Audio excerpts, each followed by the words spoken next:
Who's making the website?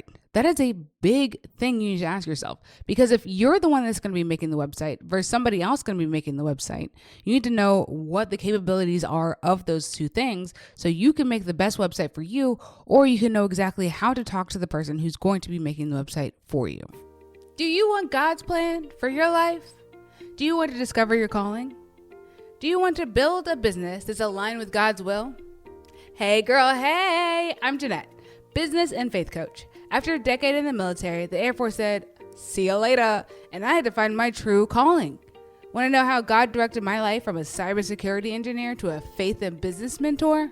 In this podcast, I'll teach you how to start a business, how to know your business is God's calling, monetization techniques, how to trust the Holy Spirit, and how to set boundaries to listen to His word alone. Ready to become unapologetically unstoppable?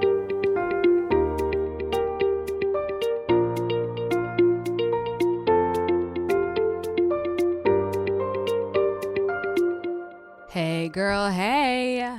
Oh my gosh. Do you remember the 2000s? Like the denim, Britney and Justin, like all that drama, the OG Destiny's Child, like the OOs were like the best. I mean, I probably shouldn't have been watching MTV at that age because it was all trash, but I loved it. I was just like, yes, I'm going to be a teenager. Like, yes, Pepsi, like, yes, let's do all these things, right?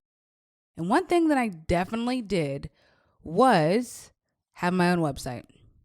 I mean, there was this builder, I don't remember what it was called, but it was so easy to use. You could just like pop things in and pop things out and like write your name and all these different like emojis and like these GIFs. And it was like a whole thing, right? And from that age, I realized that what place you're putting your website on matters, okay? Because you don't want to be too hard or too like complicated for you to figure out, but you also want to look good where it doesn't necessarily look like you just spent 30 minutes putting it together. You know what I mean? I want it to look professional, but I also don't want it to look like too gross. You know what I mean? I don't want it to be too cluttered. I want it to look professional. But also I want it to be easy for me to do. It has to be something that I can do because let's be real. We're all balling on a budget over here. Have you seen the economy lately? So when I was choosing the website platform that I'm on now, this is 5 things that I wanted to consider or think about before I decided on a website host. Number 1, what am I using that website for? Okay, so if I'm just podcasting, do I need a website, or does my podcast distributor have one that I can use with that? Right? What am I doing? Am I selling something like a physical product, or am I just selling my services? Why do I need a website? What is the purpose of the website? Okay. 2, am I making it myself? If I'm making it myself, I want it to be something that I can navigate easily. A place that has lots of YouTube or tutorials that I can learn how to use it, and it's not overly convoluted, right? I'm trying to do this, trying to bootstrap it. Let's go. Number 3, someplace that has a lot of free templates or examples of how websites look on their website so I know what I'm expecting. I feel like when I look at certain websites, I can tell automatically what their host is because of how the website is set up. And that's not a bad thing. I'm just saying after you're in it for so long, you're like, oh, is that this website or is this website? And there's nothing wrong with that. I just like seeing different websites and how they're used. So knowing if it's got templates and what kind of templates I'm going to use, that matters. Number 4, do I need it for SEO? Is SEO very important? So some websites are new because the builders are new, and so their SEO doesn't show up as high on Google as some other ones. So that's something you need to consider because you want to be search engine optimized. You want to be able to be searchable. You want people to find you if that's your strategy, right? If people are like, if you have a company that's just like here in town and you want people to Google you, you want to be sure that you have some SEO. If you're an online provider, you might not because you're getting clients in other ways by making relationships with them. You might not need to be on the front page of Google. So take that into consideration when you're choosing your website host. And number 5, customization.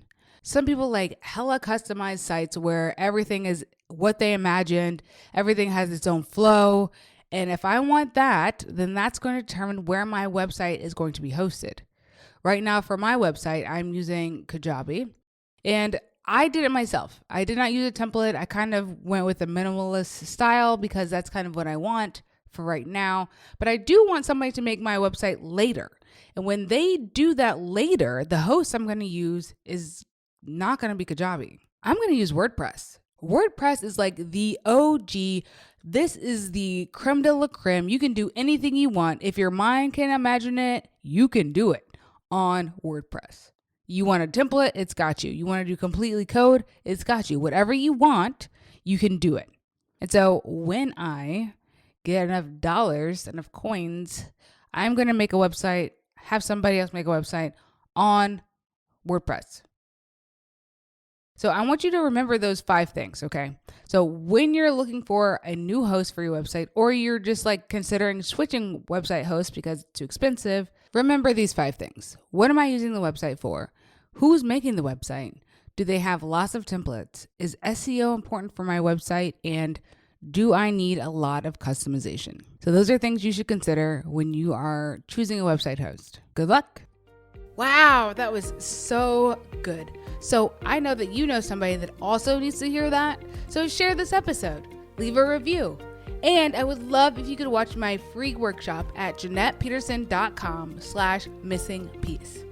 I'll see you guys over on the grams at Jeanette.Peterson. Bye.